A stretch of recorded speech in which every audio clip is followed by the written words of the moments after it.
Rules Committee will come to order. We are here for consideration of H.R. 359 to reduce federal spending deficit by terminating taxpayer financing of presidential election campaign and party conventions.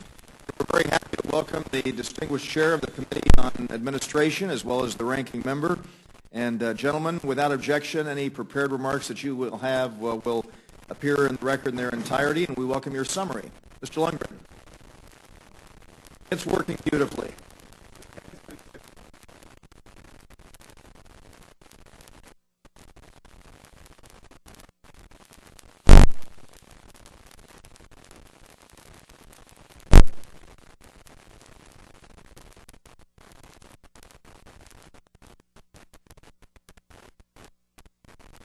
Grants as well.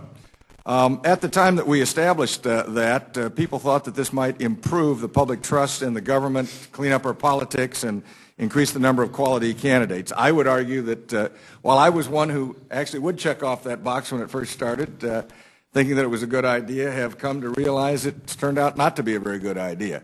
One of the things it did, of course, was fund Lyndon LaRouche during his campaigns, including the time he was in prison and out of prison as a presidential candidate. By all accounts, our presidential campaigns have not steadily improved in their operations and in civility. Some may argue that these tax dollars, the subsidy held in the presidential election campaign funds, are merely voluntary. That is true, but let's look at the response of the American people to it. In 1980, the percentage of taxpayers participating through their tax form checkoff was almost 29%. In 1985, it was 23%. In 1990, it was 19.5%. In 1995, it was 13%. In the year 2000, it was 11%. And according to the IRS, from the FTC checkoff rate in 2010, level yet at 7%. The President of the United States elected not to participate in the program after many people thought he was going to do so. If we were to get rid of this program, we would save taxpayers an estimated $617 million over 10 years because it would down.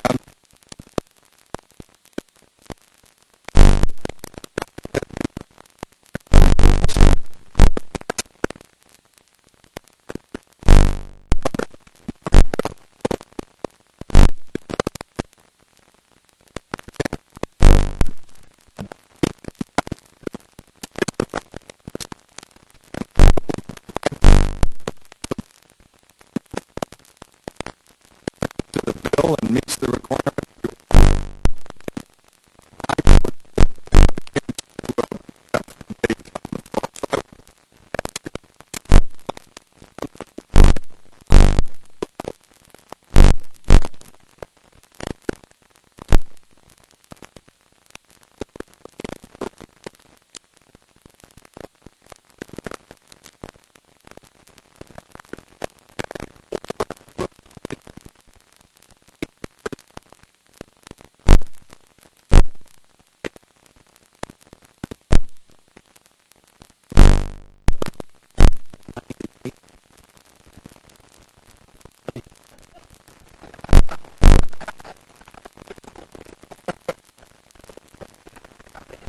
What will happen, Brady, again?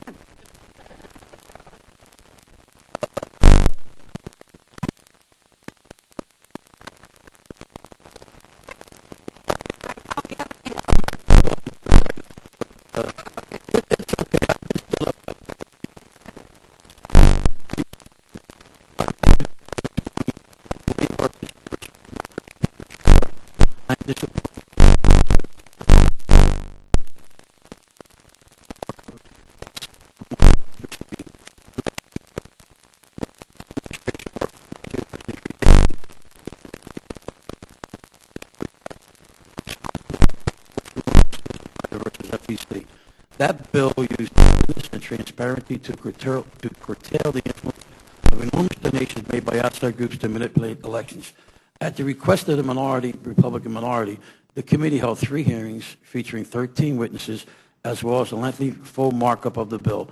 During the markup, the committee debated and voted on 11 Republican amendments to the bill. Further hearings were conducted by the House Financial Service Committee, the House Judicial Subcommittee on the Constitutional and Civil Rights and Civil Liberties, and the Senate Rules Committee. By contrast, there are no House Administration Committee or Ways and Means Committee hearings or markups planned for H.R. 359.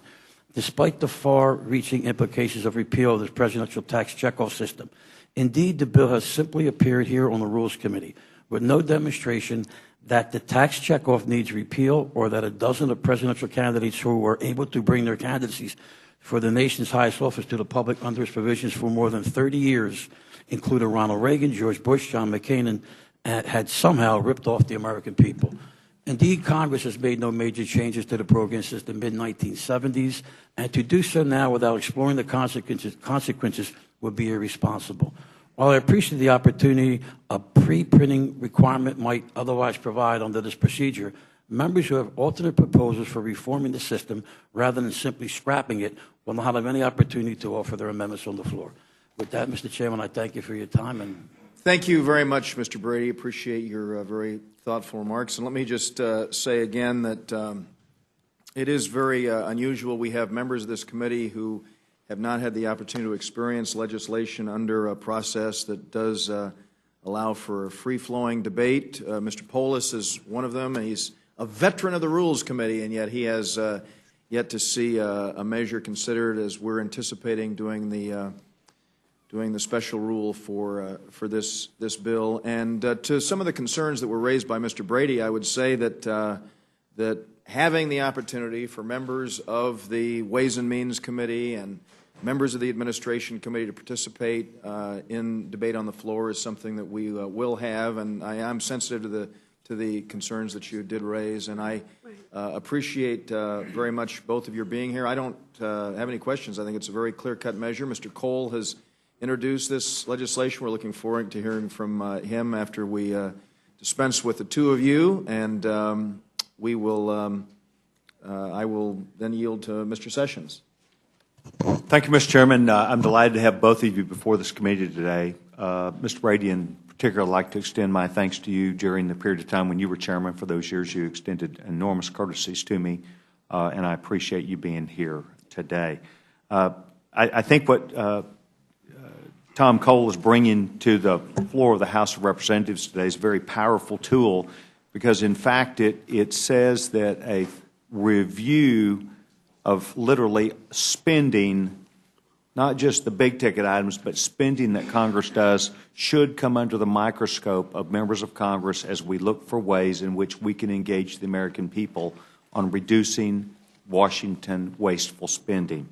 To see the facts of the case that you presented today, whereby the taxpayer participation has gone from 28.7% in 1980 to 7.3% in 2009, is an indication to me, not just of my belief, because I have never participated in this endeavor, but that others believe the same thing. And priorities are being established, new ones every day, not just by taxpayers, as I see, but also by this Congress. So, quite honestly, I'm delighted the former member of the Rules Committee, the gentleman from Oklahoma, Mr. Cole, has brought this issue up, and I'm delighted that Dan, you and Mr. Dreyer and Republican leadership is going to take on issues no matter how big or small they are.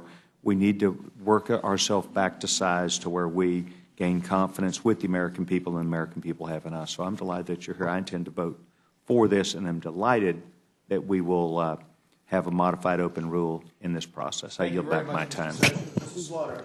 Thank you, Mr. Chairman. Before I begin, let me ask unanimous consent to put the administration's policy in the record. The administration strongly opposes this passage. It is critical the nation's presidential election public financing system be fixed rather than dismantled. And I couldn't agree more. Actually, this does take away the rights of citizens, the taxpayers, to decide that they would like to be part and support the public financing of campaigns.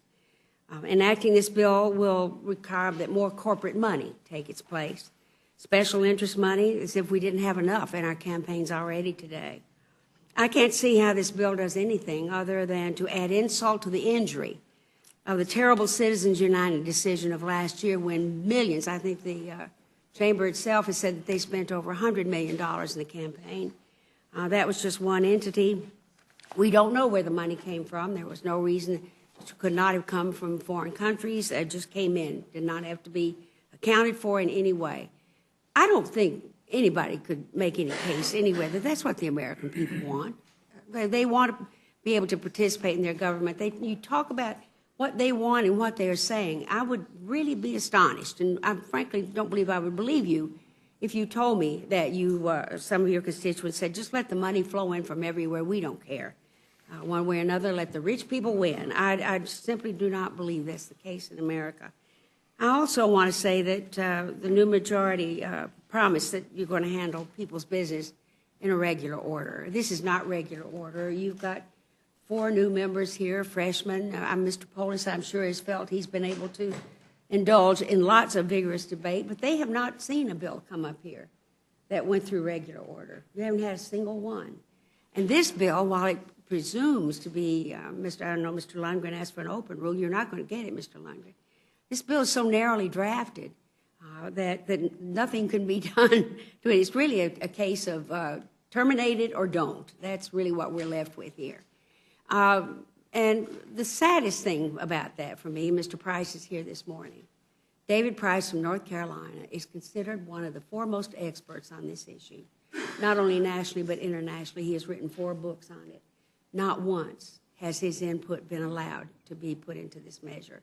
We've not heard from him. What he says here this morning will be the first comment that we've had from Congressman Price on this measure before us today. So I'm disappointed. We're not going to have an open rule. I know that Alice in Wonderland could believe 10 impossible things before breakfast, but I just can't. I was impressed with what Mr. Brady said about all the process that Disclose went through. The numbers of hearings, I think you said 11 Republican amendments on Disclose. Before it came up here and before it went to the floor, it was thoroughly vetted. This, on the other hand, is just given to us. It just comes in. I really look forward to the day here in Rules Committee where we can get to some regular order because, believe me, all of you who are new to the House of Representatives and are on this committee have not seen it. Thank you, Mr. Chairman. Thank you very much, Ms. Slaughter. Ms. Fox. Thank you, Mr. Chairman, and I thank the 2 gentlemen from the Administration Committee for being here. I don't have any questions, but I just want to say to my colleague from New York, I don't think that the American people are going to be insulted by our cutting the spending. I think the fact that in 2009, taxpayer participation reached a low of 7.3% and that the high in 1980 was 28.7%. You don't need a poll to show you that the American people aren't crazy about this program. It wastes a lot of money. I don't think we should be funding the conventions of the major parties. There are a lot better places this money could go. We want to focus on cutting spending so that we can leave more money in the hands of the taxpayers. And I think this is a wonderful idea to do this. I've long thought about this. I agree with my seatmate here from Texas. I think my husband and I in the early years checked this off a couple of times, and then we decided this was not a very good way for our money to be spent. And so I applaud Mr. Cole for bringing the bill and thank the gentleman from the Administration Committee for all of their good work. And Mr. Brady, I'm sure you're going to find a date before tonight. Thank you very much. Story of my life. Fox. Mr. Hastings. Mr. Chairman, before you go to Mr. Hastings, may I have unanimous consent request? Absolutely. I ask unanimous consent to insert into the record an editorial from today's Washington Post calling the bill a terrible idea on the merits, criticizing the process under which it was brought up, and calling for a fix to the system like the proposal Mr. Price has brought forward. I also ask unanimous consent to insert into the record a letter from a coalition of government groups explaining why the bill is a step in the wrong direction and why we need actual campaign finance reform, not a bill that we're considering without any public hearings, which would actually result in more corporate and special interest money taking over the political system. The Coalition includes the League of Women Voters, the Common Cause, Democracy 21, Americans for Campaign Reform, the Brenner Center for Justice, the Campaign Legal Center, People for the American Way, Public Campaign, Public Citizen, and U.S. PIRG. Ask unanimous consent to insert into the record a separate letter from Public Citizen on the same subject. Without objection, the request of the Thank you. distinguished ranking member will be granted, and the chair now recognizes the gentleman from Fort Lauderdale, Mr. Hastings. Thank you very much, Mr. Chairman. Mr. Chairman, I stand to be corrected. I do join you in congratulating Mr. Lundgren for coming forward and asking for this to be a structured open rule.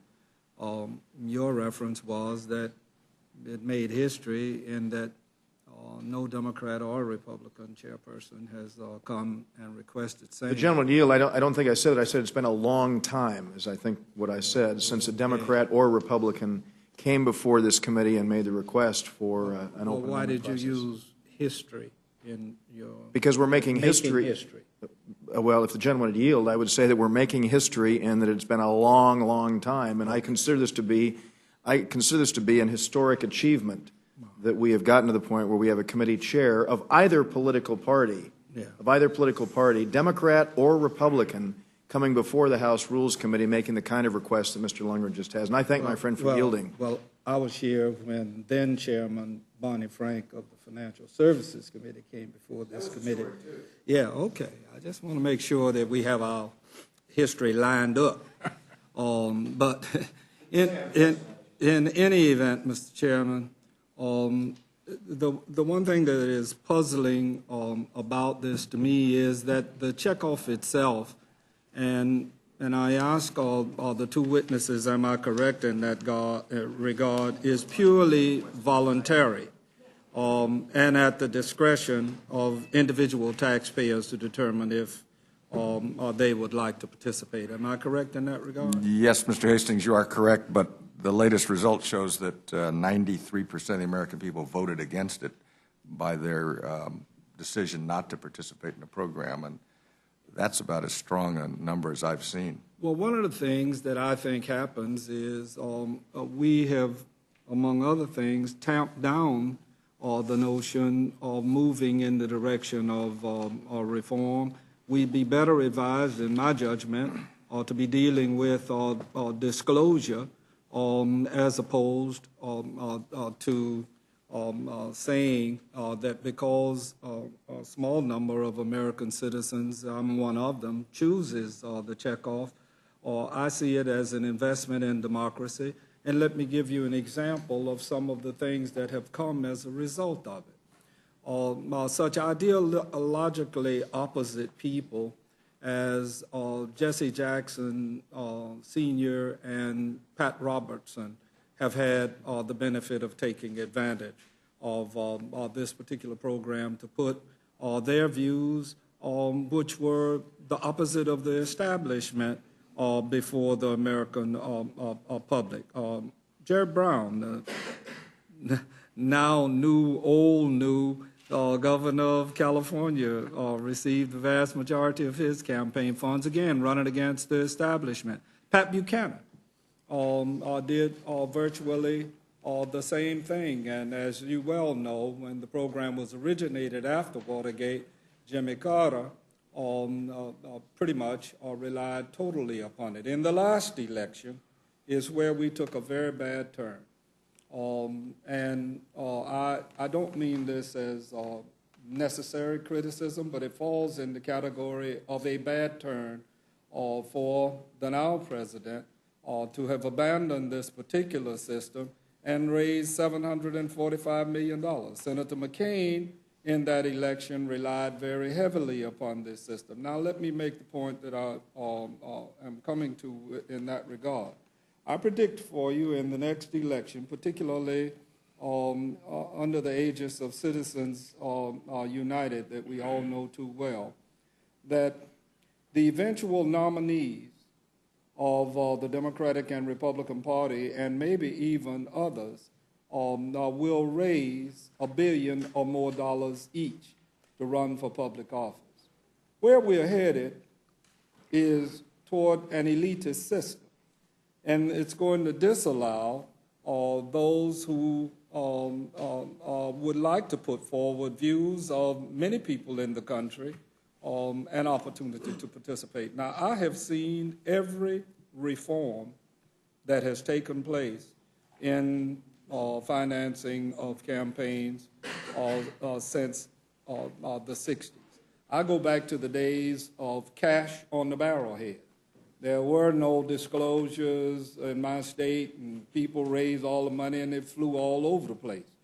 But here we are at this juncture, allowing, among other things, that we're going to eliminate a voluntary system under the rubric that we are going to cut something out of the budget, when in fact this kind of participatory democracy is exactly what we should be headed toward. I favor a reform of the system and fix it. Since 1976 or in the early 70s, in its inception, nothing has been done to the tax code until we get to this with no hearing, nothing having to do with regular order, and we come here to the Rules Committee and we offer this, carry it to the floor as something that is supposed to benefit the American public. If you read today's newspapers, you will see, and I don't begrudge rich people. I'm categorized as one of the poorer ones here, and I don't wear it as any badge of honor, but I'm not worried about money. But 1/3 of the people that just got elected to the Congress are rich. The founders of this nation were elitists. They were elitists in the sense that they were the propertied class, and they didn't even allow their brothers to vote who did not own property. If we're headed back in that direction, and I think that this is a baby step toward that kind of undertaking, then we are headed in a direction that's going to cause money to swamp the system, and I don't think that speaks well for any of us when we have to rely upon finding bundlers and corporate interests and people who are special interests that can afford it, and then disallow those who are less fortunate financially to participate in the system. So I think it's a big step in the wrong direction. Mr. Chairman, could I respond just to a couple of points, since I was privileged to be on the floor to oppose the Disclose Act and had to learn what the Citizens United case actually said. It is a gross misinterpretation to suggest that the Citizens United case will result in $1 billion being raised by presidential candidates in the next election. The Citizens United case does absolutely nothing to change the law with regard to campaign financing.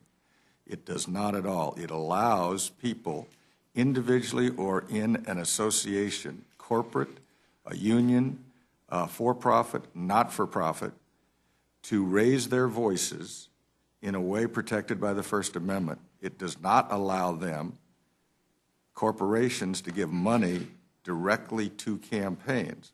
So the two things are absolutely separate. Secondly, the best analysis has shown in the last election, utilizing the protections of the First Amendment recognized under Citizens United, more money on the left was engaged in free speech for positions of the left than on the right. And so this canard that somehow Citizens United has changed the campaign laws and will result in funding going to campaigns is just that. They are two different things. You can argue whether or not the First Amendment is an inconvenient truth and therefore does not allow us to control the speech of our neighbors or those who disagree with us, and that's a fine argument. But to suggest that it does anything with respect to campaign finance is just utterly wrong. The last thing I would say is that in 1968, the man who led the fight to knock out Lyndon Johnson from the presidency the senator from Minnesota, Senator McCarthy, raised his money primarily from 4 individuals from the left, multimillionaires. Had he not been able to get money from them, he would not have been able to raise his children's crusade. Some believe that perhaps recognizing that, what we ought to do is focus on disclosure and raise limits that are now imposed so that people like Gene McCarthy might be successful in toppling the leadership, not just arguing against it. So I would just hope that we would keep these things in mind as we deal with this particular measure. Mr. Lundgren, your point's well. Yes. Your point's well taken with reference to our citizens as opposed to a presidential campaign raising money. But I know the clarity that you put forward allows for the word, does not allow for directly. Correct. Which means then that there must be something that's done indirectly. I don't take your point with reference to how money was spent in the last election. The statistics that I have seen shows that an overwhelming amount of money came in from either what you described as the left or the right. But what I'm talking about is what's getting ready to happen.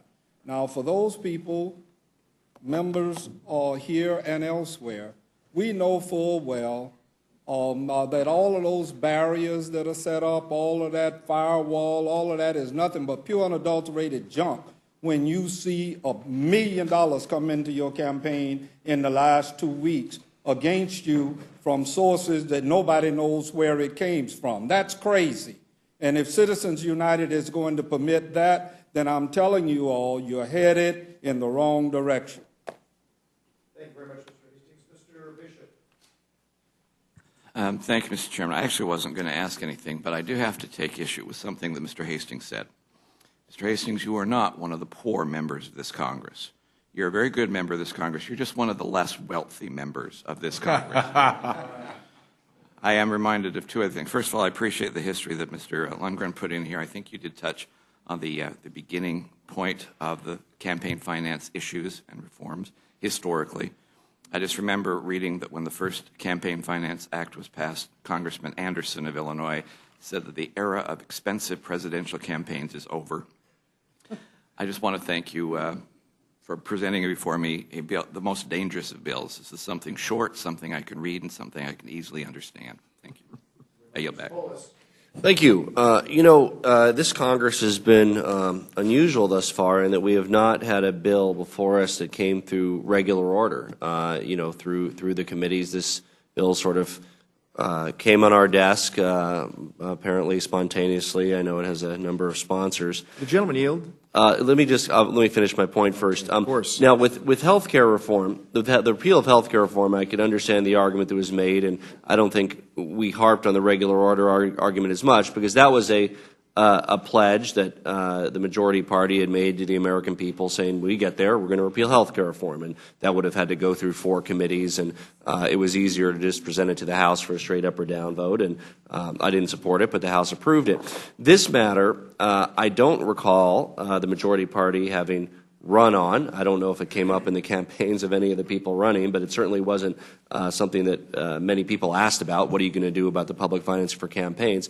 I don't think there was a pledge made. I'd have to ask Mr. Sessions whether there was about this was one of the items that would have to come before the Congress. So my question to Mr. Lundgren and to Mr. Sessions is, why isn't this going through the regular order? I'm sure the committee could have brought it up and dealt with it. Yield. I'll yield. Let me just I thank my friend for yielding, and let me say that as the gentleman knows, we made a commitment that we were going to hit the ground running. This is the only committee in the Congress that is completely organized. There may be a couple of others that are close to it at this juncture. I don't know. Have you all done your full organization That will yet? be this afternoon. They're doing it this afternoon, and the 112th Congress has been in session for a grand total of 10 days. That includes the week when we were not in session. But we made a very early commitment that we would hit the ground running, and the message, and Mr. Sessions knows this very well from his position, is that we said that we were going to reduce the size and scope and reach of government, and so what we're focusing on is ways in which we can bring about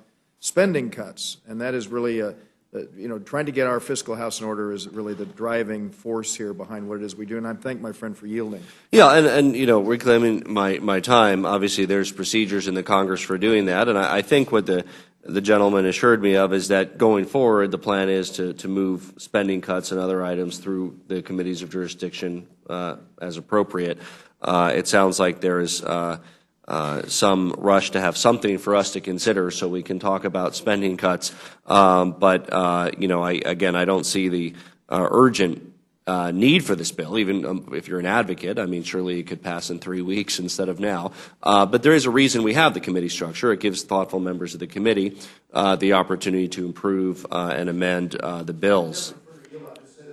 Reasons that we are, in fact, on the House floor pursuing what Mr. Lundgren has requested, and that is this open amendment process, which means that the gentleman, as I said in my opening remarks, the members of the other committees will have a chance to do that. And we're not just saying that we're bringing about spending cuts. If we succeed in passing this measure on the floor tomorrow, we, in fact, will have, through the House, passed a measure which does cut spending, just as we did with the repeal of the health care bill last week. And I thank my friend for yielding. Reclaiming my time, there's a number of alternate ways to have structured this concept. I think there may be people might fall on different sides of whether they're in favor of any public financing of campaigns. I'm a co-sponsor of the Fair Elections Act, which rolls an analogous concept out in a larger way. It's a slightly different mechanism. I've supported it on the state level, and I've worked with Common Cause and other advocates towards that end. And among those who are both advocates and opposed to these kinds of programs, I think there's acknowledgement that this particular public financing program does not work well. And there are those of us in this body that would seek to mend it, not end it, to expand it, not eliminate it.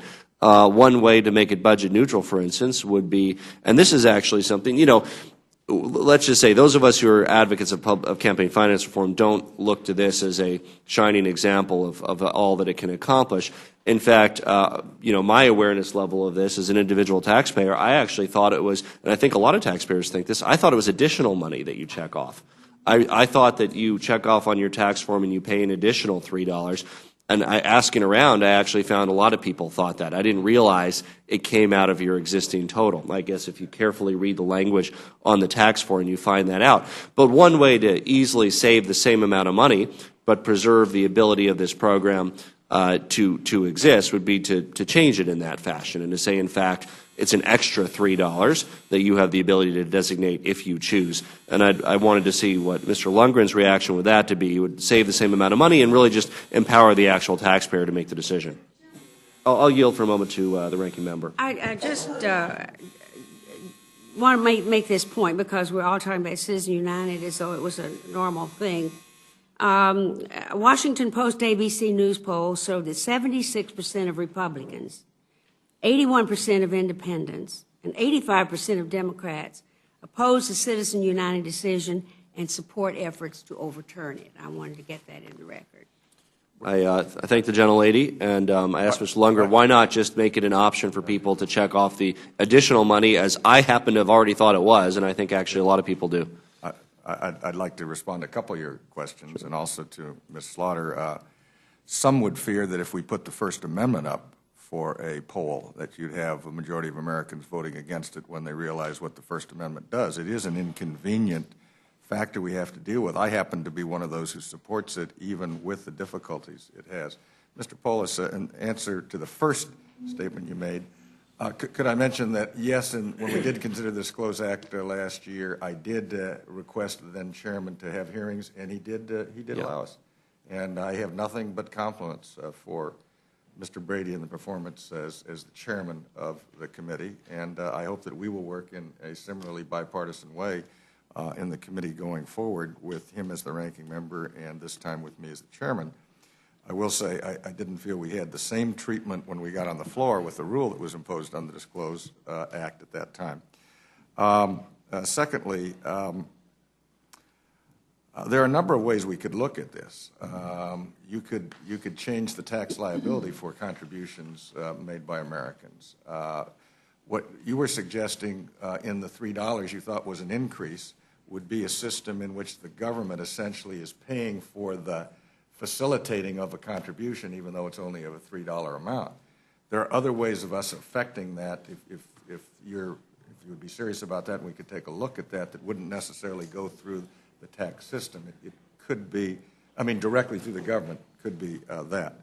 And I would have preferred that we have this through the committee process, but I have asked for several weeks when the Democratic Steering Committee was going to appoint the single additional member we needed on the Democratic side to make it complete. We could not take any action of an official nature, even having a hearing, without the full membership on the Democratic side. So it was not the chairman. He was telling me that he was waiting for that person. So for the last 2 weeks, we've not been able to meet. We are today because we were informed last night that we will have the additional member from the Democratic Party on our committee that we're able to organize today.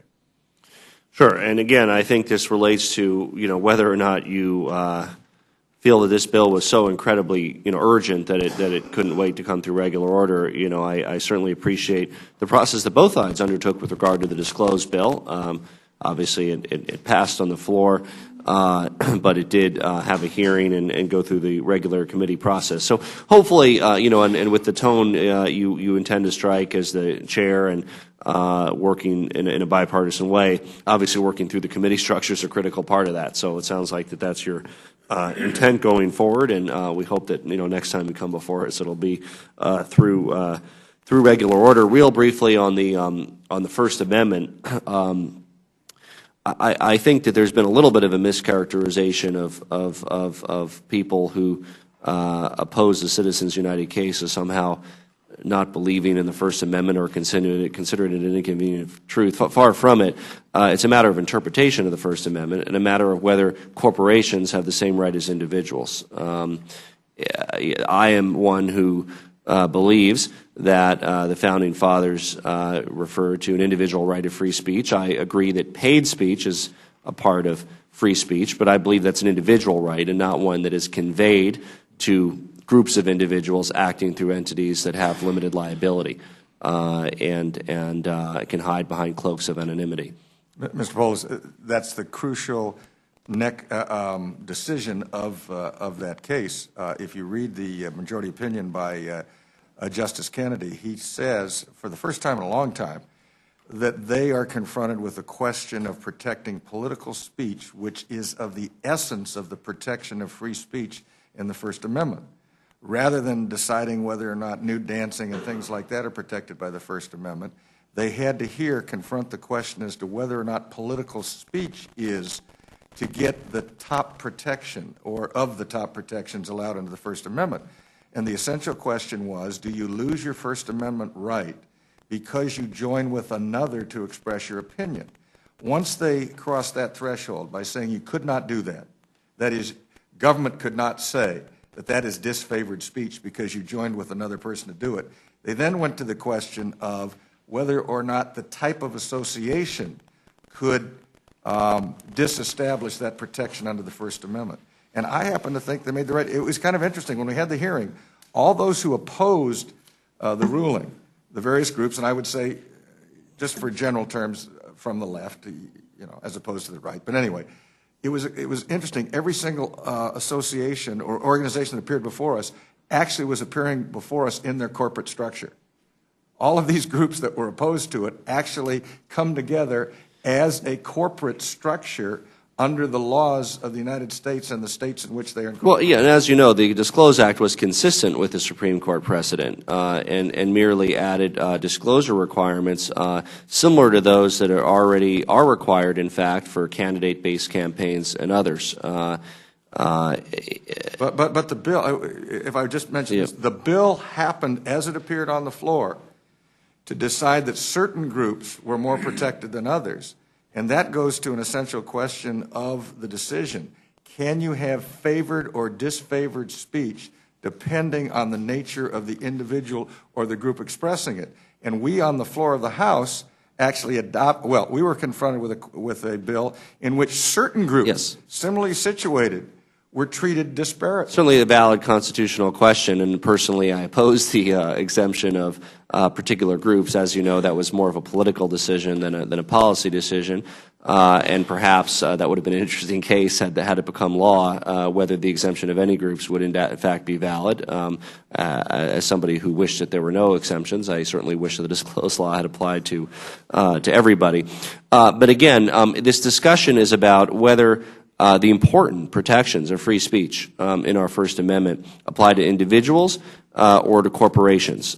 This concept of corporate personhood is very alarming to many of us, and while corporations are extremely important economic entities in society that have been designed as a construct for isolating risk from shareholders, they were not designed, and I don't believe that they should be or are, political entities. They are economic entities. Certainly the CEOs, the shareholders, the boards are welcome to engage in unfettered political speech. Unfortunately, as you mentioned, the Citizens United case, and I would add the dissent is equally as eloquent, if not more, than the majority decision, and I would encourage our colleagues to read it.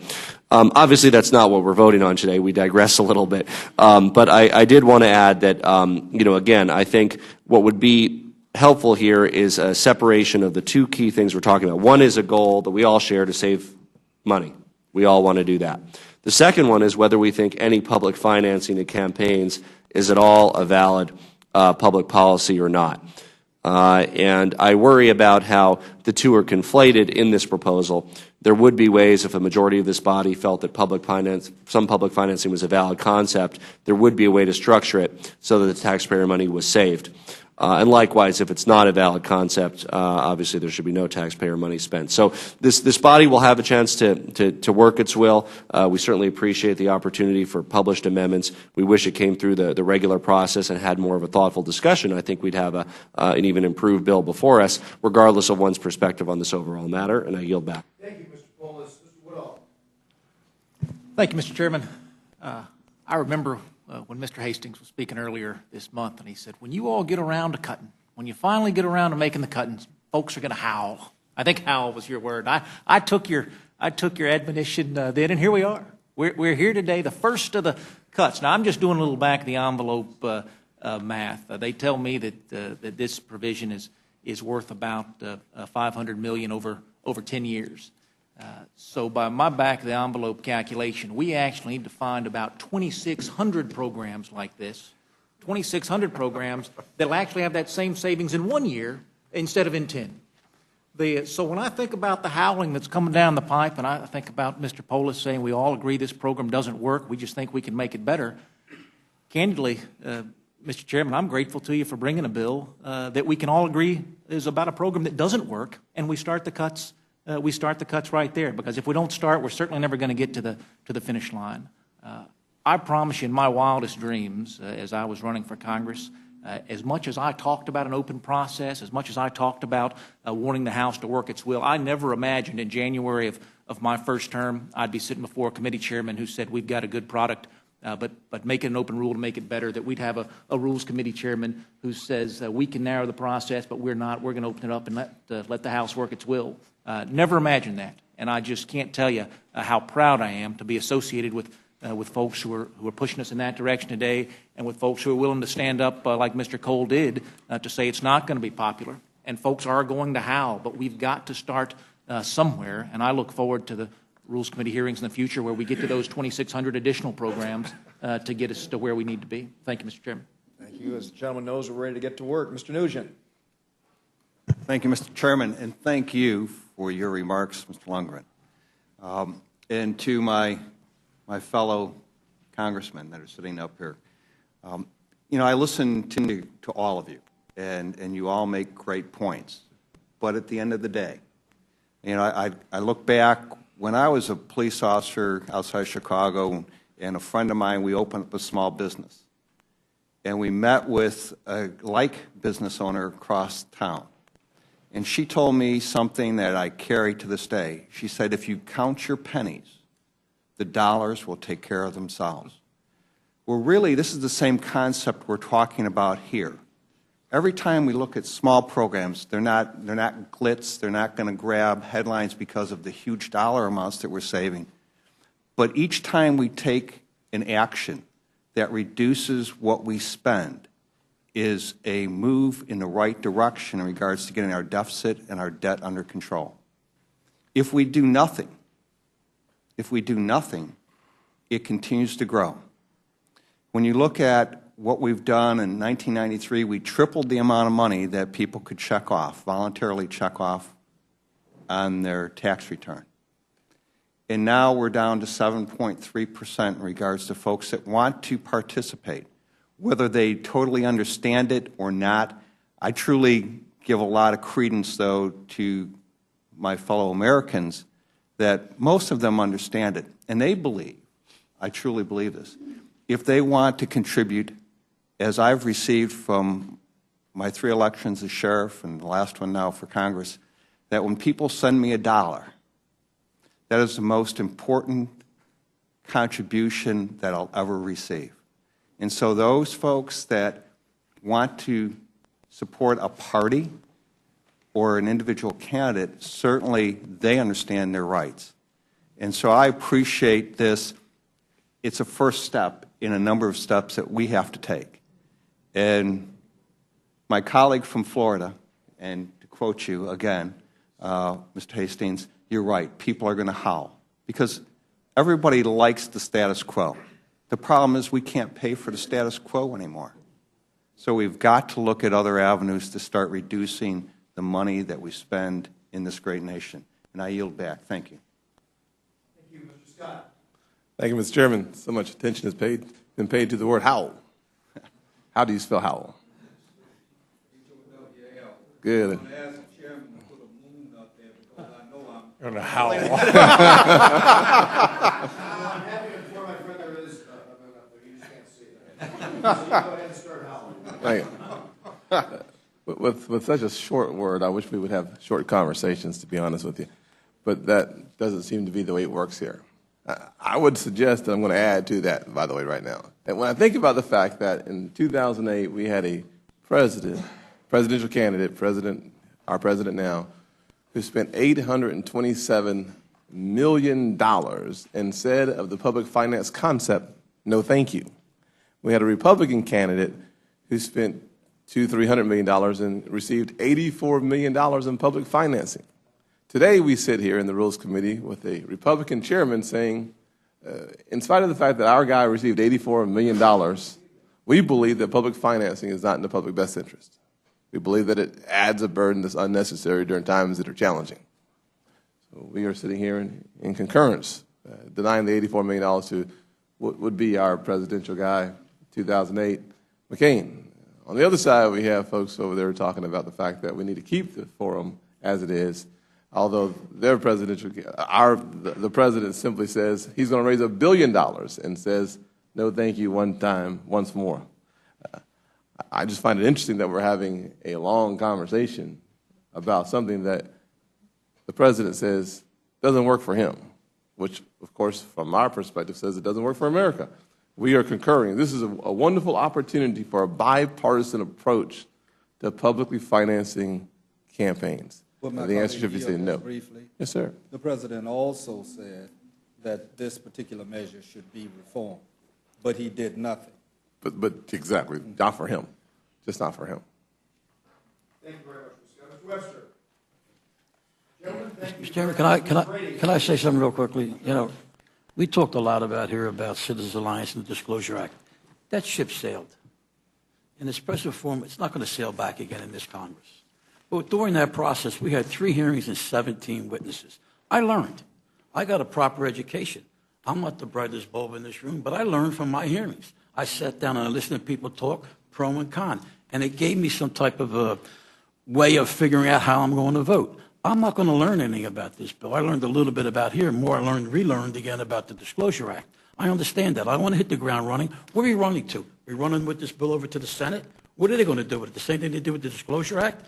What's the problem having a hearing in our committee? Other committees did organize. I'm on the House Armed Services Committee. We organized. They talked about that being the most nonpartisan committee in Congress. They're wrong. We are. We get along. He's I not thought just- we were. No, you're not. We are. I've been in this room before, sir. No, you're not. Okay. He's not just my friend from California. He is my friend.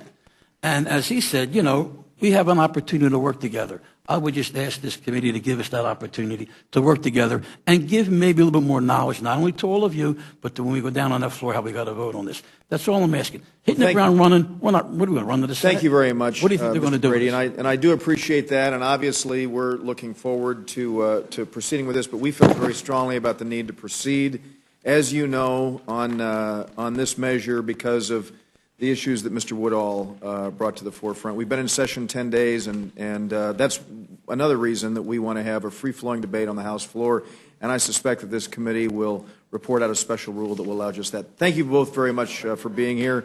We appreciate that. Now we're happy to have two of my dearest friends here in the institution, the author of the legislation, Mr. Cole, and my friend, the great academic, who was referred to by the ranking member, Mr. Price. So Mr. Cole is the author of the legislation. If you would proceed, and let me say to both of you, as I have to the other witnesses, that if you have any prepared remarks without objection, and Mrs. I didn't see Ms. Jackson Lee. Please join us at the table here. We're happy to have you as well. So let's any prepared remarks that you have will appear in their entirety in the record, and we will welcome your summary. So, Mr. Cole. Thank you very much, Mr. Chairman, and it's a pleasure to be back here, Mr. Chairman, and Ms. Slaughter, and just listening to the quality of the debate in the previous session reminds me why I miss this committee so much, and appreciate what all of you do. Not that that's not a request for a return, Mr. Chairman, though. But seriously, this is really a relatively simple bill, and quite simple. I'll say at the outset, I'm not a proponent of public financing of political activity. I never have been. I think that's an inappropriate use of tax dollars. I know other people have different points of view, and I think that's certainly fair enough, and we can debate that in a free society. It's worth noting, though, that since the introduction of this at the federal level, we've had no more public financing. In other words, this is an idea that certainly never caught on and extended into the Senate or to the House of Representatives. But in addition to a philosophical objection, I have two other reasons why I would like to eliminate public financing of presidential campaigns and, which was little discussed in the last session, political conventions as well. The first is simply the current system clearly doesn't work. You can see it in the declining participation of the American people from 28 to 7%, as a number of you mentioned. More importantly, you can see it in the fact that candidates, serious candidates, increasingly have abandoned the system altogether. President Bush did not adhere to the public financing part of presidential campaign in the primaries in 2000. 2004, neither he nor Senator Kerry adhered to public financing. 2008, obviously the president chose to ignore it altogether, despite a commitment to do it in the general election. Senator Clinton, now Secretary Clinton, did the same thing. Nobody in their right mind believes that the current president is going to use this system in 2012, and I'll be very bold and predict that whoever the Republican nominee is not going to use it, at least in the general election in 2012 either. So it is a very broken system. And it's interesting to me, the president, of course, has come out strongly against my bill, and I certainly respect his right to do that, but he's had 2 years to offer an alternative. He's not chosen to do that. I think this is an idea whose time, if it was ever here, is certainly gone. It's not hard today to write a $3 check to a presidential campaign. The President of the United States campaign was based on hundreds of thousands, millions of small contributions. I'd suggest that that's one of the reasons for declining participation. It's pretty easy to know. You can just go to your computer, pull up a website, and put a credit card in. So most Americans would rather finance the campaign of the candidate that they prefer, and certainly seem to have an aversion to using taxpayer dollars that ought to be going someplace else. So this current system clearly doesn't work. Finally, we're going to have, and a number of you suggested this, a lot of really tough decisions to make in Congress and in terms of spending. This is $617 million over a 10-year period. It's not going to educate one kid. It's not going to feed one hungry person. It's not going to build a mile of road any place in America. It's not going to help defend us. It's not going to go toward reducing our bloated budget and trying to restore fiscal sanity. I would suggest that if it's gone, nobody's going to miss it. And frankly, in the current thing, if I did put a partisan spin on it, the only people who are going to miss this are Republican candidates running for president in 2012. If we actually got rid of it, they're the ones that are going to use it, some of them, but they certainly won't use it in the general. So why not save $617 million? Why not scrap a system that has not worked well and that has had decreasing participation over a quarter of a century?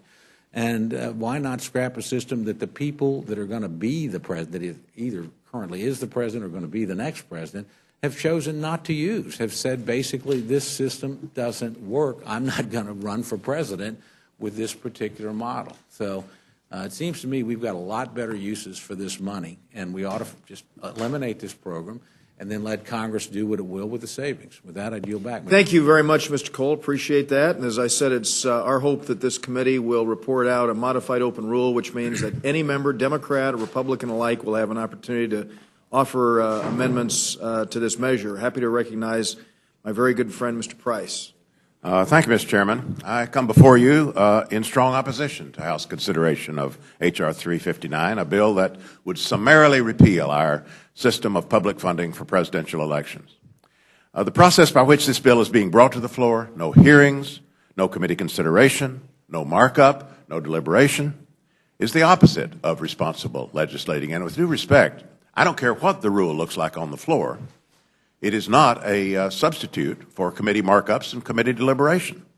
It contradicts everything that I thought the Republican majority had committed to a mere 3 weeks ago. So the process is atrocious. The substance is even worse. This repeal bill would destroy one of the proudest and most successful examples of reform that followed the Watergate scandal, despite the revisionist history we seem to be hearing here this morning. How can we forget what that scandal was about? The committee to re-elect the president, fueled by huge quantities of corporate cash, paying for criminal acts, otherwise subverting the American electoral system.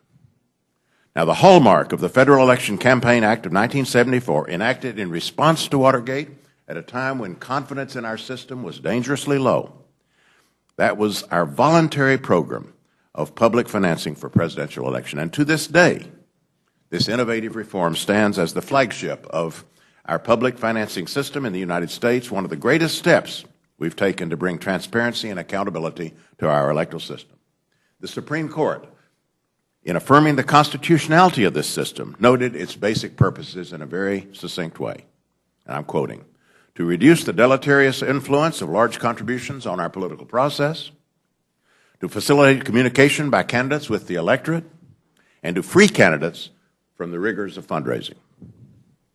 Presidential public financing has worked remarkably well, being utilized in the general election by every Republican and Democratic presidential nominee from 1976 through 2004, and by John McCain in 2008, although in recent years the need for modernization has become evident. Let me take just a minute, Mr. Chairman, to give what I think is the best example of this program's success. It's none other than President Ronald Reagan, who participated in the presidential public financing system in all three of his presidential campaigns, 76, 80, and 84. In his 1976 primary campaign, Ronald Reagan had less than $44,000 in campaign money at the end of January 1976. His opponent, incumbent President Ford, had 15 times more cash on hand. The $1 million in public funds that Reagan received in January and the $1.2 million he received in February were essential in allowing him to continue his campaign. Reagan was once again short of cash at the end of March. He was allowed to continue as a result of an infusion of public money. This, by the way, illuminates one way public financing has worked in both parties. It's benefited candidates often, repeatedly, who challenge the party establishment. In later elections, due to his broad base of support throughout the nation, Reagan was able to capitalize on his small donor fundraising capacity to accrue substantial sums of public money. In fact, even in 1984, when he was seeking re-election without significant opposition from within his own party, President Reagan raised about 60% of his campaign funds from small donors. And as a result, he received $9.7 million in matching funds. This was the maximum amount of public money a primary candidate could receive in accordance with the law at that time. To this day, President Reagan is the only candidate ever to reach the public funding primary campaign maximum. So the Reagan case is merely illustrative of the positive effects that public financing has had in both parties, at both the primary and the general election stages. Today, I would wish, I think we all might wish, not for this Republican juggernaut, flying in the face of the positive history of this program, flying in the face of prior Republican support for this program, defying all the rules of responsible legislating. We could wish for a bipartisan effort to examine the system, to repair the system, to restore its effectiveness. I don't know of any policy challenge we face that exemplifies the maxim, mend it, don't end it, better than this one.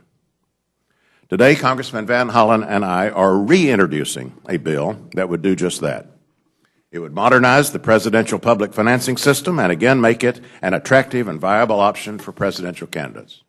Our bill would bring available funds into line with the increased cost of campaigns. It would adjust the program to the front-loaded primary calendar, and it would further enhance the role of small donors. It's been carefully designed. It deserves deliberation and debate. At a time when confidence in government is low and assumptions of government corruption are high, why would we try to return to the dark days that spawned Watergate?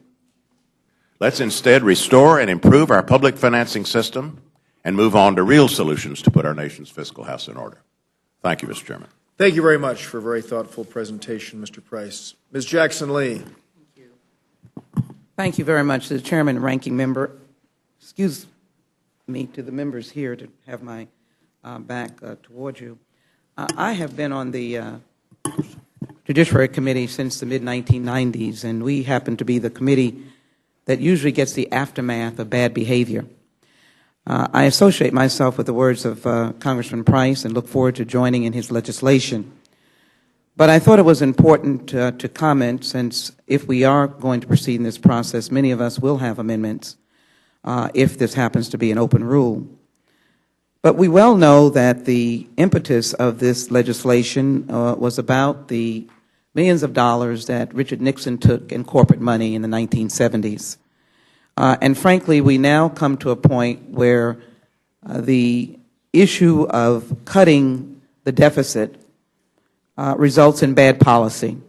This is bad policy, and it's done only under the pretense of cutting funding to save money. And I do believe it's important to save money. But there also has to be principles. The $3 tax charge that many Americans are willing to accept is probably, for many of them, their contribution to the democratic process of this nation. What we say to them, and they willingly accept that challenge, that I too am part of this country, and that I'm willing to contribute to this question of presidential candidates having the ability to present themselves to the American people. We quash that opportunity. We eliminate that participation. We take away that pride and that sense of involvement in the democratic process. So cutting is not always the best policy. I also raised the question that has already been raised, that the GOP's pledge has been a pledge to America, has been about transparency, openness. And it is well to say that this possibly could have been legislation that would have been reviewed by several committees, oversight maybe, judiciary, and a number of others. This has had no hearings. So my concern is that we are not meeting our standards involving transparency, and we're cutting off the real participation that Americans enjoy. And then I think it is important to acknowledge that all of our presidents have utilized it, and it is a way of getting big business and big money out of our campaign coffers, if you will, or the campaign approach. So to eliminate this act, this policy, carte blanche, with no opportunity to review other legislation that now will be introduced, no opportunity to look at a different approach, and most of all, to not have the opportunity to ensure that individuals have their way of handling their concern about involvement. Public financing of presidential campaigns provides matching tax dollars to the small donations received by candidates who agree to publicly finance their campaigns instead of relying on public donations or private donations In essence, the donations that come from the public finance are even smaller and allow more people to participate. The intent is to encourage small donations, and the burden on taxpayers is not much. Americans can voluntarily contribute $3 to the fund on their federal tax filings. The public finance system was created in the aftermath, as I indicated, of the Watergate scandal.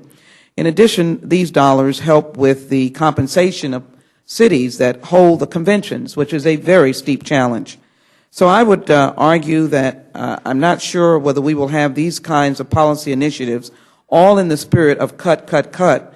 I don't know what else will be before the Rules Committee and what else will be cutting, but I can assure the Rules Committee that the idea of eliminating some grandmother's opportunity to check off $3 to be part of this wonderful country and this opportunity for democracy, to be able to see her presidential candidates present themselves to her on her public financing is not a good idea. And I'd ask for the Rules Committee to reconsider passing this bill out of the committee. I yield back. Thank you very much, Ms. Jackson-Lee. Mr. Bishop. Ms.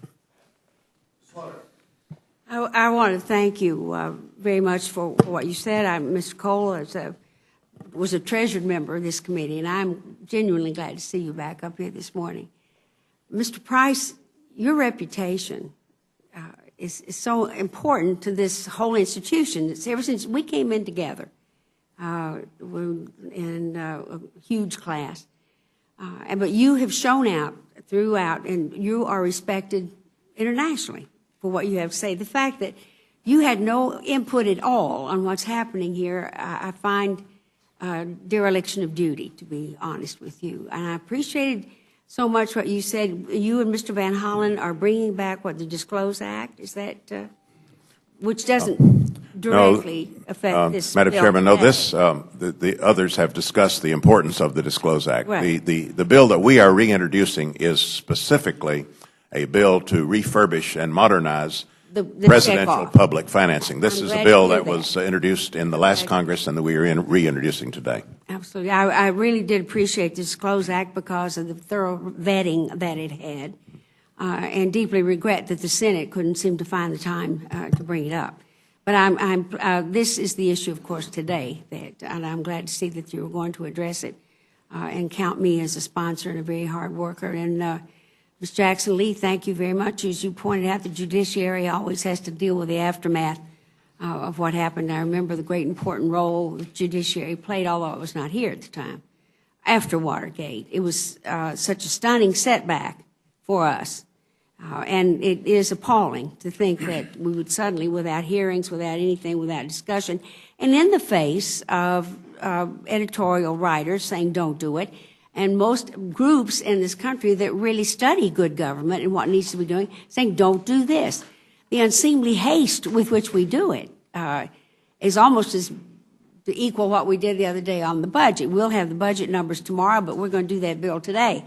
I don't understand the plan. It is a jigsaw puzzle that is put together very strangely to me.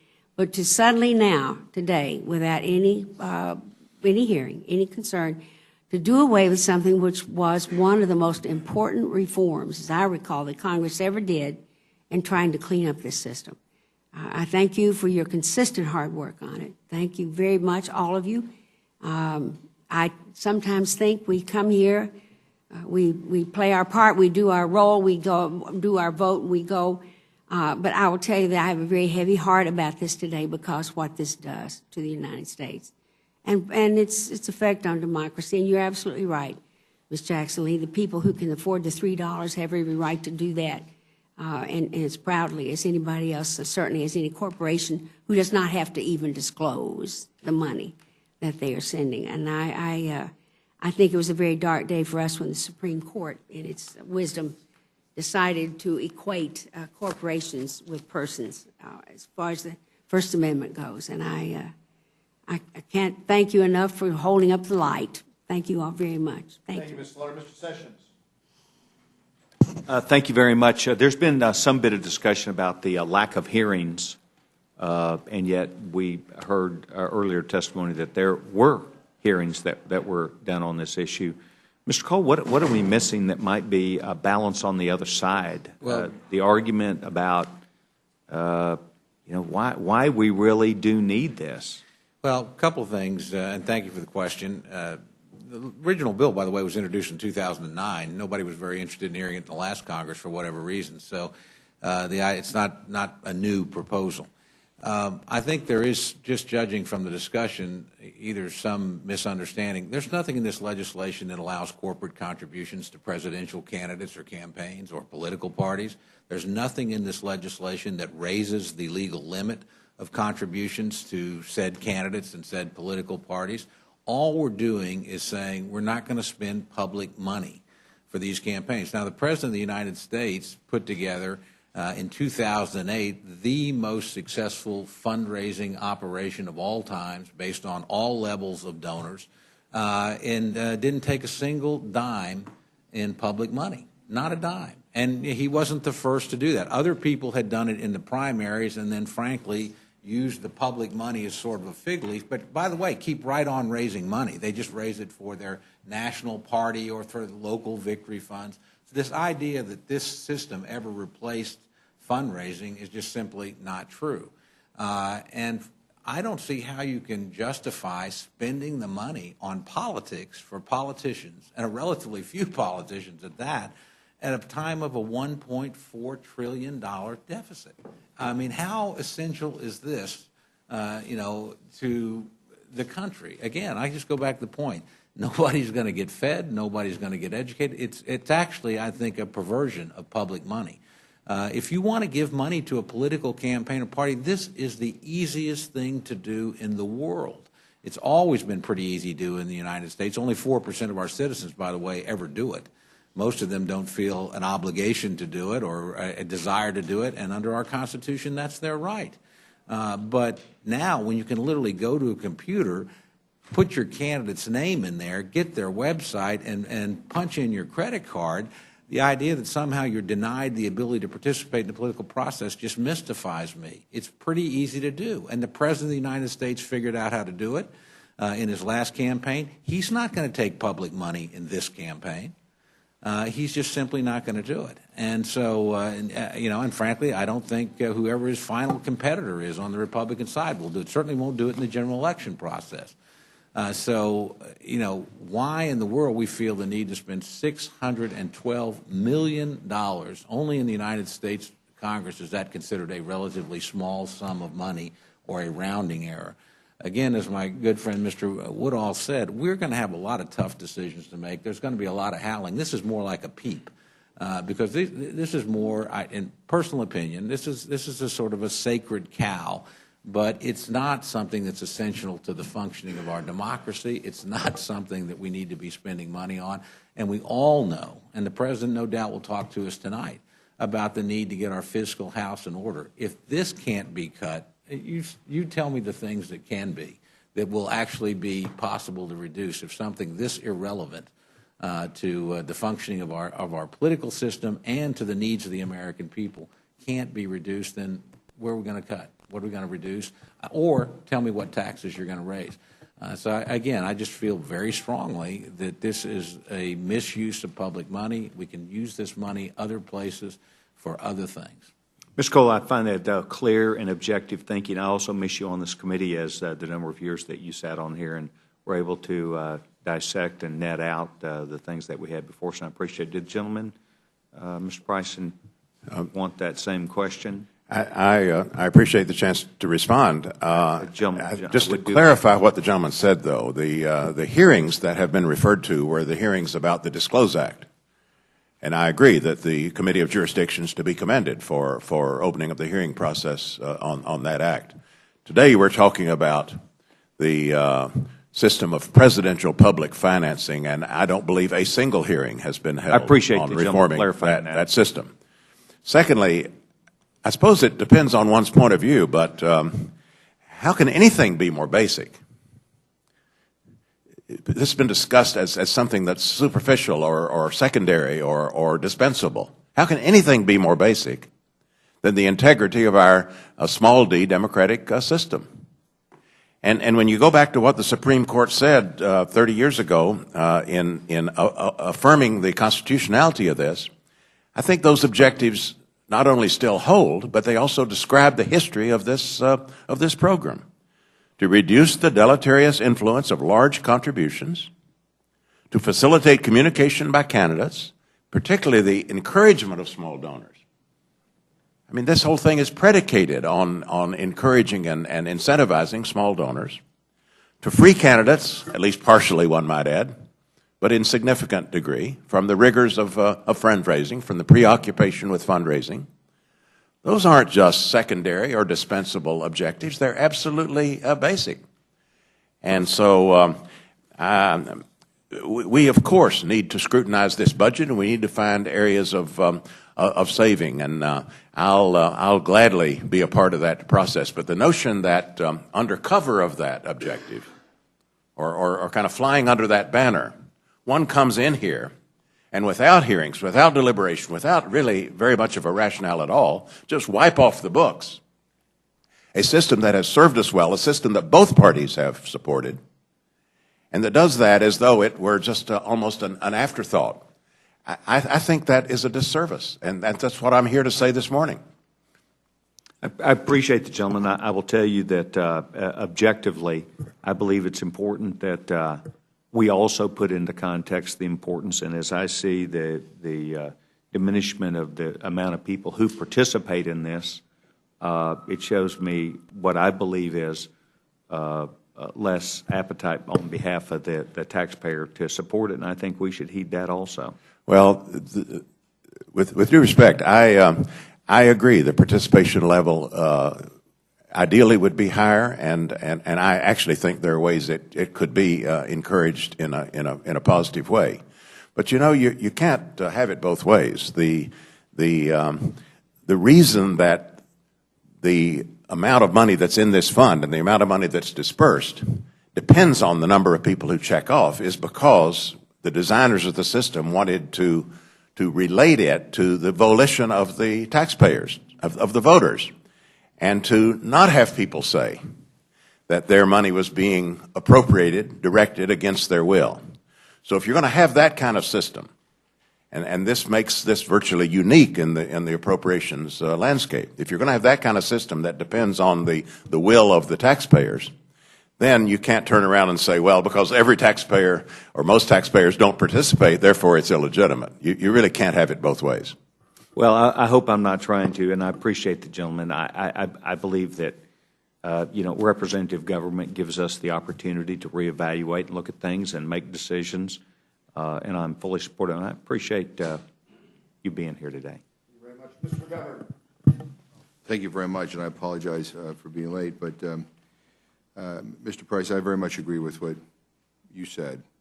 And one of the things that worries me greatly about our political process at every level is the growing influence of money, and not just money, but big money. Running for Congress used to cost you thousands of dollars. Now it costs you millions of dollars. And when you have to raise that kind of money, you have to look for big contributors to do it. And in the presidential race, again, this notion that we should essentially scrap this and pave the way for candidates to raise even more money seems to me to be a corruption of the process. I do not believe that the answer to a better political system is more money, and I think that this leads to that. And I regret very much this is coming up. I guess this is an easy one because the public doesn't focus a great deal on this issue. And on one hand, it sounds simple, like let's get rid of it, and that's the way to reduce the deficit. I mean, you want to reduce the deficit, there are a lot of things that we need to do. I mean, let's pay for the war or end the war. We're not paying for the war, or pay for the tax cuts, or in a methodical and systematic way, go through program by program and eliminate the waste and abuse that is in government. But this kind of goes to the heart of our process, and I really worry that it's all about money. And we heard a lot about the Constitution and our founding fathers in this last election. I can't imagine that they could have envisioned a system like the one we have right now. I mean, running for office, it's a business, and everyone here has had to raise a lot of money to run. And I think if I'd like to find a way to discourage that, and find a way so that people running for office will spend more time learning about issues and talking to people rather than going to fundraisers. But on this presidential stuff, I think this is going down a very dangerous road, and I think I really do think it could lead to an even greater corruption of this process, and undermining the voices of people who don't have very much at all, the small contributors. And so, anyway, I regret that we're doing this. Ms. Jackson-Lee? Yeah, may I? Because you hit it on the nail on the head, and I'd like to ask the Chairman to be excused for an organizational meeting, but I wanted to respond to both your question and Mr. McGovern's. Thank you very much. First of all, Ms. McGovern, in addition to, I use the example of grandmother, the counter to that was, of course, to our dear colleague, Mr. Cole, was that now we have the internet and everyone has a credit card, and therefore we can go the route that President Obama did. But I think it's important to note that all presidents since 1970, Republican and Democrat, utilized this system and were grateful for it. And if we are a country that shows to the world how we value democracy and how we speak of the people, I'd like to take note of Barbara Jordan, a predecessor of mine, who said, "We the people." We like to talk about we the people. If this isn't the essence of we the people, it is that they have the right to utilize this procedure and select $3 in 2011. If that doesn't represent the essence of people, and I said before you came in that all cuts are not good policy. This is not good policy. And to look at all the other presidential candidates and disregard them because of new technology that occurred in 2008 means that all the other presidential candidates are negated by one. I think this is a good system that needs to be strengthened. I think Mr. Price's bill, of which I hope to be a co-sponsor, answers the question, and I think it is important that we not implode our democratic process. Thank you very much. I yield back, Mr. Chairman. Thank you very much, Mr. Governor. The gentlewoman, I recognize has given us notice that she needs to go to the organization meeting. With that said, gentlemen, Mr. Chairman. Mr. Cole, welcome back. Different than the rest. I don't miss you because I get to see you. And the only thing is, I think I should have gone with you when you left. But as matters go, we're still here. And I appreciate very much your being here. The arguments have already been made about process, so I won't reiterate them. But I believe you were here when I spoke about the competition that this measure, the checkoff, offered, and I cited to Jesse Jackson, Sr., Jerry Brown, Pat Robertson, Pat Buchanan. I did not add, but another of our colleagues that's here now that benefited and allowed his competitive forces to be funded in part by this measure was Ron Paul in the more recent elections. I do not mean to be facetious. Your reference to it doesn't feed anybody, doesn't make anybody warm.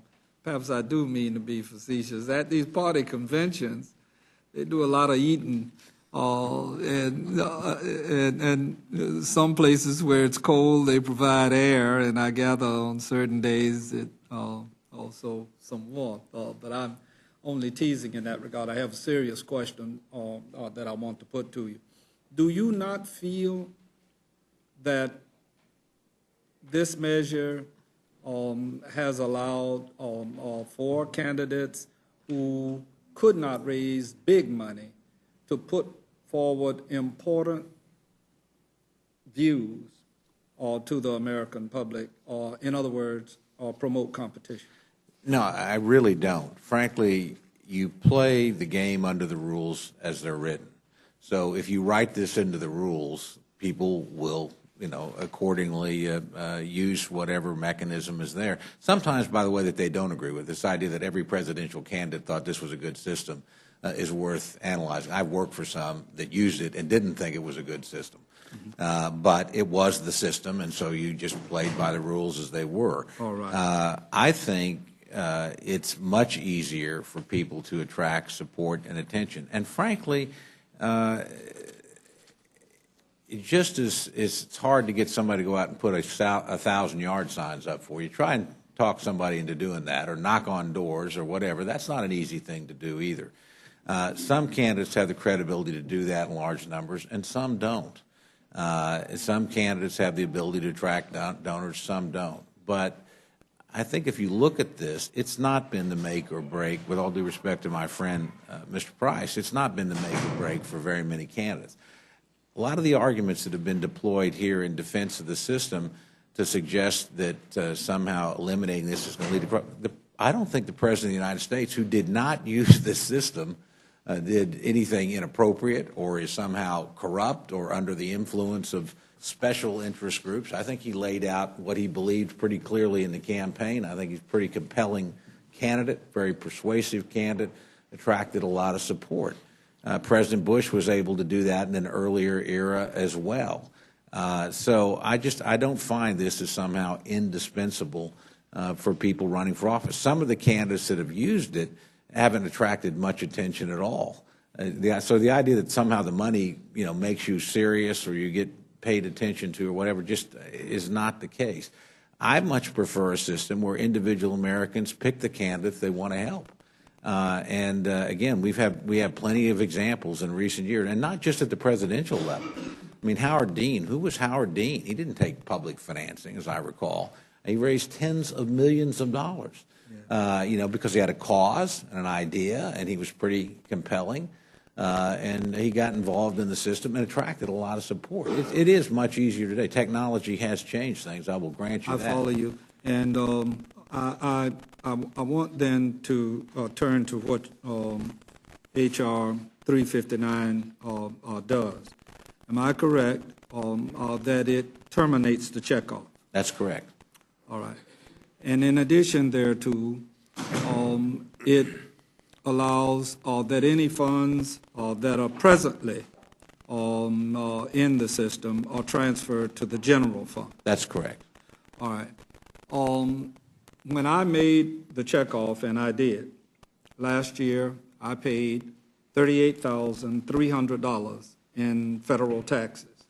And I made the checkoff, as I have every year since it's been in existence. When I made that checkoff, I made it for a specific purpose, and I voluntarily did so. And in doing that, I meant for it to be utilized in the presidential election and for the respective parties' conventions. Now, your measure would take my $3, albeit de minimis by comparison to real money, but would take my $3 and put it in the general treasury. I already gave them my $38,300. Well, but do you not see that as confiscatory? Or why not send me my $3 back? No, I actually don't see it as confiscatory because, frankly, that was your obligation in taxes. What we did. No, I'm talking about the $3. Allow me to finish my point. We didn't say put an extra $3 on top of what you owe in taxes. We said here's $3 of what you owe that you can do this with. That's clearly within Congress's prerogative to do or not to do. But we didn't charge you extra taxes. We didn't take extra money from you or anybody else that's paid into this. Frankly, we just said we're going to give you the privilege of directing this relatively small amount. If I take what you say to be the case, and if I take the rest of what you say in your statement, you reference that $617 million will be saved over a 10-year period. Correct. I ain't going to make the check off no more. It's all right. So how are you going to be saving anything? It's an option. The it's same not amount of money. spending. It does. Because what you have here is basically money that's diverted that would otherwise go for some other public purpose toward specifically political campaign. I think I was very clear up front. I don't believe in the use of taxpayer money for political advocacy. I simply don't. Others do. That's fine. But the idea that this money is now free, will not be spent this way will mean you can spend it on something else. Or you don't need to spend that money at all. It wasn't going to a program. If you wanted to apply it to deficit reduction, you could. But it's $617 million of spending authority. You that do could go agree someplace that else. CBO scoring is based on an option and not based on actual spending? It's based on their projections. And obviously, we probably would have had a different CBO number 10 years ago because look at the declining participation over the last 10 years. The baseline that they had to use was the 09 baseline in the budget. But I'm not an economist, but I'm trying to see, for example, the argument that you and others have made that it went from 28.7% to 7.3%. I don't deny that the checkoff diminished that amount. So 21% didn't come into the Treasury. So why is it all of a sudden you are having difficulty understanding that if I ain't checking off no more, $617 million isn't going to come into the Treasury either? Well, we disagree because it does come into the Treasury. It just won't be spent on a presidential campaign. Let me ask you Mr. still have Price. the same tax obligation. Let me ask Mr. Price the same question. Yes, it does come into the Treasury. All right. What the checkoff does is simply let the taxpayer have the option of directing his obligation. It doesn't increase or decrease his obligation, as the tax return says. My point is, I directed what I wanted it to be utilized for. Yes. And now you're telling me you're going to take my money and put it in the general fund under this measure. I wanted it to go to campaign. Well, then yes, it would deny you the capacity to direct $3 of your funding. I think Mr. Cole's point is, though, that this is not added to your tax liability. It's money that's there, and the question is, how is it going to be spent? I understand, and I appreciate very much both of you. Thank you, Mr. Chairman. Thank you, Mr. Hastings.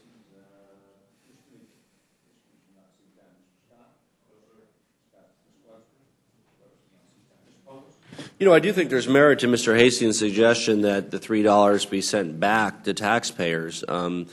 Taxpayers made a decision with the information they had in front of them at the time, and if that is changed retroactively, I don't think it's necessarily in keeping with the faith of the taxpayers. Mr. Price? If I may respond, it's a legitimate point of discussion going forward how the checkoff should be structured. Let me just say the way it was structured at the time of the reform after Watergate was kind of a hybrid system. Presidential campaign funding was regarded as a legitimate public purpose, and so these are public funds that are directed to this purpose. Mm-hmm.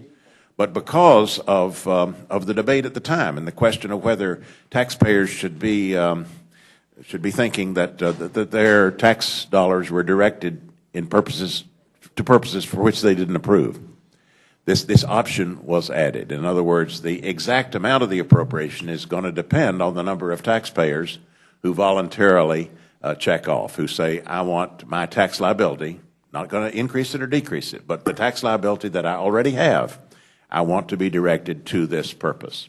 So if you change that and made that $3 of additional liability, then that's something you could debate. But that is not the system that we have. It's a hybrid system. There's an element of voluntarism in it, but there is definitely, I think, the declaration implied here that this is a legitimate public purpose for which appropriated funds will be utilized. Making it optional and additive would address the issue of this affecting the overall budget. If you said it's an extra $3 and you can check off here to do it, it would address this issue of saving the taxpayer money. Yes, and in some states that's the way it's been done. There are a number of experiments in the states that one might want to look at in that regard. It of course makes participation less likely. Sure. But but it does make it a completely Well, voluntary and I system. think the common factor here, and I think what we can get at, is we, rather than forcing people to not fund, to allow campaigns to be funded by outside interest groups or fund themselves, you're basically empowering people to make some kind of choice about whether they're participating in the system or not. Yeah, we should have a chance to debate that. I happen not to agree with you on that particular point, but it's worth debating, isn't it?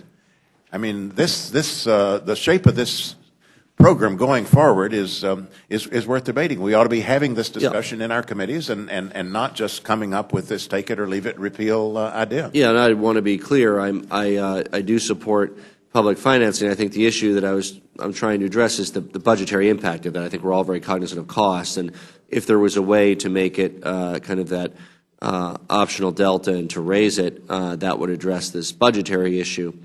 Obviously, we would need to make sure that the program put together. I mean, if you look at how much this one has raised, and you were to apply that to something like congressional elections, that makes an impact. It's 180 million. It depends on how much is in it at any given time. But I mean, this is a sizable amount of money for elections. In some ways, it's perhaps a more sizable amount if it were addressed to other federal elections, other than our incredibly expensive national election. But I think there'd be a way to do it in a thoughtful process, in a budgetarily sensitive way, too. I also feel that investing in this is fundamentally a good deal for taxpayers. The alternative ways of financing campaigns, namely having vested interests who then demand something out of their elected officials, be it preferential tax treatment, costing the government money on the tax side, or special expenditures, costing money on the appropriation side. The way that many, particularly when we're talking about PACs, interests that have a for-profit fiduciary responsibility to their shareholders would look at it. If they're investing $1 in the political process, the only way, to be clear, the only way they can justify to their shareholders is to say they're getting more than that dollar in return. They're getting $1.20 in return. They're getting $2 in return. And whether they're getting that, again, through special tax treatment or special expenditure treatment, it could occur either way. But by allowing the public as a whole to invest in these campaigns, we will be saving the taxpayer money that would be going to preferential treatment for those who are only allowed to invest in the political process if it is profitable to them from a fiduciary perspective. Well, and let me say that the present system and the revisions that we have in mind for the system are focused very much on small contributors. You're stressing the participation that comes about through the act of checking off, and that is worth stressing. But others this morning seem to think that the system discourages small contributions. On the contrary, it incentivizes small contributions. It rewards small contributions in the primary system, and we would propose in the general election system. The public funds match small personal contributions, and Ronald Reagan is the best historic example of how small contributions were probably maximized by virtue of participation in this system. And I think one thing that's important about this discussion, and I appreciate this, is, we are having, and this is why I wish there were more of this discussion in the committee and elsewhere, we are not looking at an advantage or disadvantage for any one side or the other. I mean, we're not saying, oh, this is going to, in fact, I've heard a number of say, look, the president doesn't even use this, maybe his challenger will. This could actually help President Obama. We certainly appreciate your help for the president's reelection. But what we're talking about here is a better way to do it. This is all arbitrary at some level. The $4,800 limit. Why is it not 49? Why is it not 46? Why is it not 52?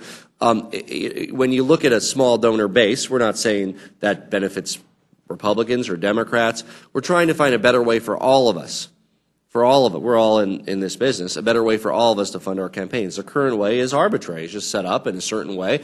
I don't think anybody thinks it's the best way. It's just the way it happens to be. I think we can do better in a way that does not privilege either party, in a way that does not advantage either party, but is more true to the American people, is more true to the First Amendment, and is better for our civil structure than our current way of doing it. With that, I'll yield back. Thank you very much, Mr. Polis, and to the author of the legislation, Mr. Cole, and to one of the most brilliant political scientists I know, Mr. Price. I thank you both for your very thoughtful presentations. And I will say to Mr. Price that I am sensitive to many of the concerns that you have raised, and I will also argue that this is the beginning of a process, and I do believe that we will have an opportunity for a free-flowing debate to take place on the floor. And I know Richard Fenno's directive very, very well, and I know that when we're on the House floor, it's not like work in committee. But I do believe that we are in a position now where we have made this commitment that we want to proceed with this action, and it'll be the first step in a long process towards dealing with the issue of campaign finance reform. And I can assure my friend that we are going to, as we deal with this issue, I can assure you that there will be committee involvement from the Ways and Means Committee and obviously the administration and others as well. But I do thank you both very much for being here, and thank you for your remarks, and that will close the hearing. And we will now distribute the rule, and we will, as the minority has seen the copy of the rule, are we prepared to proceed? I believe we are. Thank you very much, Ms. Slaughter. Then the chair will be in receipt of a motion. Mr. Chairman, I move the committee grant H.R. 359 to reduce federal spending and the deficit by terminating taxpayer funding of presidential election campaigns and party conventions. Modified open rule. The rule waives all points of order against consideration of the bill. The resolution provides 1 hour of general debate equally divided among and controlled by the chairman and ranking minority members of the Committee on Ways and Means and the Committee on House Administration. After general debate of the bill shall be considered for amendment under the 5-minute rule for a period not to exceed 5 hours. The bill shall be considered as read. The rule waives all points of order against provisions in the bill. The rule makes in order only those amendments that are pre-printed in the congressional record or pro forma amendments for the purpose of debate.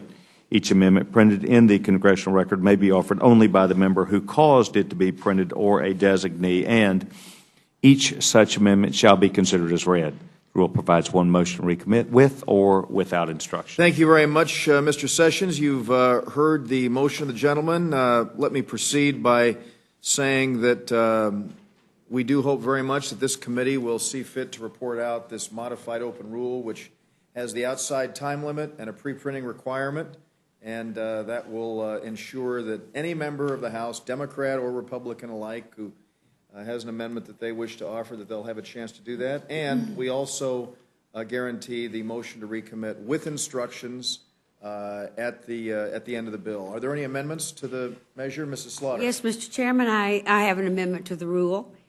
I move the committee make in order, as an amendment in the nature of a substitute, the text of the Disclose Act, H.R. 5175, from the 111th Congress as passed the House on June 24, 2010, and that the substitute be given appropriate waivers. And I'd like to be heard on the amendment. Oh, please, proceed. The bill we're considering today really would weaken our system of campaign finance law and allow more corporate and special interest money into the system.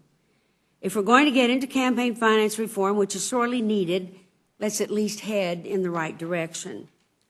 The Disclose Act would establish disclosure requirements for election-related spending by corporations, unions, and other organizations. It would implement safeguards against obscene amounts of political campaign spending by federal contractors who want to reward their political patrons who help them to get the lucrative contracts. It would put in place a ban on contributions and expenditures by foreign-controlled domestic corporations. It has a host of similar provisions that will shine sunlight on campaign spending and clean up the system. The best part is the bill has had a number of hearings. It had a 2-day-long markup where both parties had a chance to amend it, and as Mr. Brady said, there are 11 Republican amendments in it. It has had public input. Experts have testified on it. CBO scored it at 0. That is a very important point. And the House even passed it last year with both parties given the opportunities to amend it on the floor. I think that making the text of this bill in order as a substitute is the right thing to do. I urge my colleagues to vote yes on the amendment to the rule. You've heard the motion of the gentlewoman and her explanation. Let me say that I'm strongly opposed to the amendment for a number of reasons. As I heard the word corporations used, it reminded me of one of my favorite cult movies. I won't, for the record, say what movie it is, but I will say that the notion that corporations are somehow going to be more involved because we are simply allowing people to individually make contributions as they see fit rather than having it go through a federal bureaucracy is what this measure is all about. And the Disclose Act has nothing whatsoever to do with this issue that is before us. It is completely non-germane, so I'm going to urge my colleagues to vote against the Slaughter amendment. Are you talking about the Jack Abramoff movie? No, I'm not going to. I'll tell you off the record what movie I'm talking about.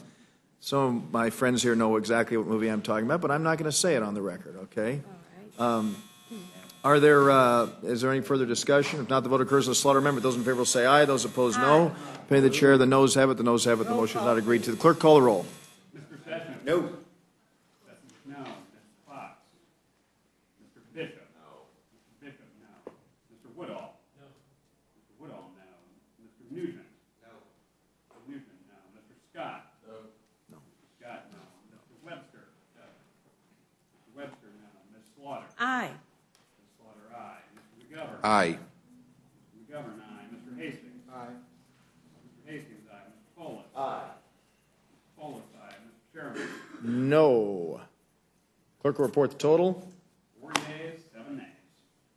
And the motion is not agreed to. The further amendments. Mr. McGovern. Mr. Chairman, given the fact that there have been no hearings on this bill and on this particular issue, I have an amendment to the rule to strike the 5-hour limit on the amendment process and allow people to be able to, have a longer debate if they so see fit. I thank the gentleman for his recommendation. As you know, we're looking forward to a free-flowing debate on that. We've had time spent up here with some of the most thoughtful members, and we'll look forward to, I'm sure, seeing that continue on the House floor. But this is a modified open rule, and I think a modified open rule, by definition, allows for the possibility of a pre-printing requirement or an outside time limit, and that's exactly what we are doing on this. So I'm going to urge a no vote on the McGovern amendment. Those in favor will say aye. Those opposed, no. Pin the chair. The noes have it. The noes have it. Clerk, call the roll. Mr. Sessions. No. Mr. Sessions, no. Mr. Fox. Mr. Bishop. No. Mr. Bishop, no. Mr. Woodall. No. Mr. Woodall, no. Mr. Nugent. No. Mr. Nugent, no. Mr. Scott. No. Mr. Scott, no. Mr. Webster. No. Mr. Webster, no. Ms. Slaughter. Aye. Ms. Slaughter, aye. Mr. McGovern. Aye. Mr. McGovern, aye. Mr. Hastings. Aye. Mr. Hastings, aye. Mr. Polis. Aye. Mr. Polis, aye. Mr. Chairman. No. Clerk will report the total. On that, there were 4 yeas And the motion is not agreed to. The further amendments. Mr. Hastings. Yes, Mr. Chairman. Mr. Chairman, we all know that members on both sides, and certainly you and I, have had a lot of things to say about what kind of rules we prefer. And sometimes where we stand on these things depends on where we sit. But let me just remind my colleagues of something our esteemed chairman said at a previous meeting, and I've said earlier, I think I said to our new colleague, Mr. Scott, this is sort of like flipping the script, and I've been in this position a couple of times. The chairman said, I can hardly wait. And this won't be the last time that you can hardly wait. Let me just say, by the definition of the rules of the House, this is not an open rule. And that is the reason that I propose that this committee make in order a truly open rule that allows for the free flow of debate on the floor. Would the gentleman yield? Yeah, of course. I thank my friend for yielding. Let me say, this is not an open rule. I want to make it very clear to all my colleagues again, this is not an open rule.